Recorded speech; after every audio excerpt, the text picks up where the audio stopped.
గొప్ప అవతార పురుషులందరూ తిరిగి తప్పకుండా వస్తారు. ఈ భూమి మీదకు వచ్చిన ప్రతి మహాత్ముడు ఆధ్యాత్మికంగా తన మానవ సంతానాన్ని ఉద్ధరించడానికి, దేవుడికున్న కోరికను నెరవేర్చడానికి పనిచేశాడు. మహాత్ములు రెండు గొప్ప ప్రయోజనాలతో వస్తారు. నిర్దిష్టమైన జన సమూహానికి లేదా అనేక మంది జనులకు ప్రేరణను ఇచ్చి జ్ఞానబోధ కలిగించడానికి, గురువు చెప్పిన దారిలో తమ జీవితాన్ని మలుచుకుని నిజమైన శిష్యులకు శిక్షణ ఇవ్వడానికి. ఇందులో తర్వాత చెప్పిన వాళ్ళు ఆ మహాత్ముడి తాలూకు నిజమైన కుటుంబం, లోపలి వ్యక్తుల సమూహం. వీళ్లలో గురువు తన ఆధ్యాత్మిక జీవితాన్ని పాదుకొలుపుతాడు. యేసుకు అలాంటి శిష్యులు 12 మంది ఉన్నారు. ఇంకా ఇతరులు కూడా ఉన్నారు. కాని 12 మందిలో ఒకడు ఆయన ప్రేమను, నమ్మకాన్ని వంచన చేశాడు. భగవంతునిచే ఆదేశింపబడిన ప్రతి ఆధ్యాత్మిక ఆచార్యుడికి ఉండే అతి కష్టమైన పని ఏమంటే ఇతరులను తనంత వాళ్ళగా తయారు చేయడం. కాని యేసుక్రీస్తు నిక్కచ్చిగా క్రీస్తు వంటి శిష్యులను తయారు చేశాడు. ప్రతి ఆధ్యాత్మిక సాక్షాత్కారం పొందిన గురువు చాలామంది భక్తులకు దైవానుసంధానం సాధ్యమయ్యేలా చేయడానికి ప్రయత్నిస్తాడు. అయినప్పటికీ ప్రతి గొప్ప గురువు కొంత పని పూర్తి చేయకుండా వదిలేస్తాడు. ఆ పని పూర్తి కాలేదు కాబట్టి ఆ గురువు తిరిగి రావాల్సి ఉంటుంది. కాని ఎప్పుడు వచ్చేది ఆ సమయం దైవ సంకల్పం మీద ఆధారపడి ఉంటుంది. నేను మీకు చెబుతున్నది ఏ పుస్తకంలోనూ ఉన్నది కాదు, లేదా అది ఎవరి భావనో కాదు, కాని అది సత్యం. యేసుక్రీస్తు తరచుగా ఇతరులకు స్వస్థత చేకూర్చాడు. కాని దాన్ని వాళ్ళు ఎల్లవేళలా మెచ్చుకోలేదు. వాళ్ళ శారీరక రోగాలు నయం చేసి ఆయన అలసిపోయాడు. మనుషులు దేవుణ్ణి తెలుసుకోవాలని ఆయన కోరాడు. ఆయన వాళ్ళ అత్యున్నతమైన మంచినే కోరాడు. కాని వాళ్ళు ఆయన్ని సిలువ వేశారు. కాబట్టి వాళ్ళ ఆధ్యాత్మిక అభివృద్ధికి సంబంధించిన ఆయన కోరికంతా తీరలేదు. అందుకే ఆయన తిరిగి వెనక్కి రావాల్సి ఉంటుంది.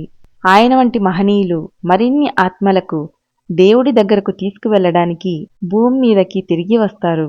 వాళ్ళు తమ పరిపూర్ణతను సిద్ధించుకున్నప్పటికీ ఇతరుల ఆనందం కోసం, పరిపూర్ణత కోసం వాళ్లకున్న కోరిక తీరలేదు. వాళ్ళు దారి తప్పిన తమ సోదరులను దేవుడి దగ్గరకు వెనక్కి తీసుకురావాలని కోరుకుంటారు.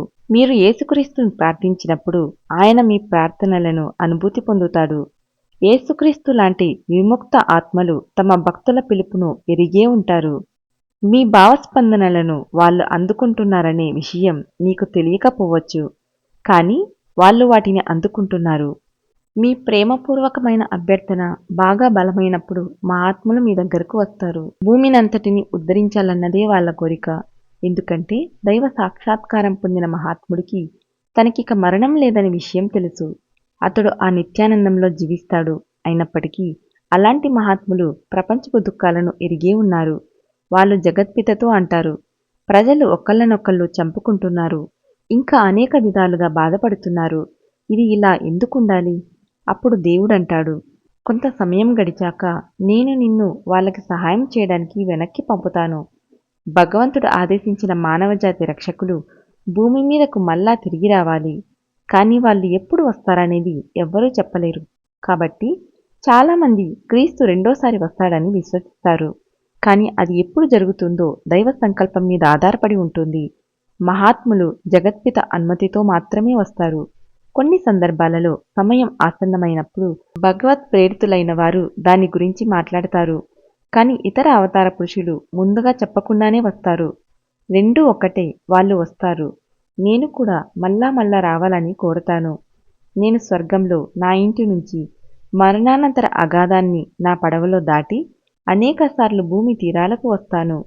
నా పడవను దాహార్తులై ఇక్కడ ఉండిపోయిన వారితో నింపుకొని ప్రకాశమానమైన ఆనంద సరోవర తీరానికి చేరుస్తాను.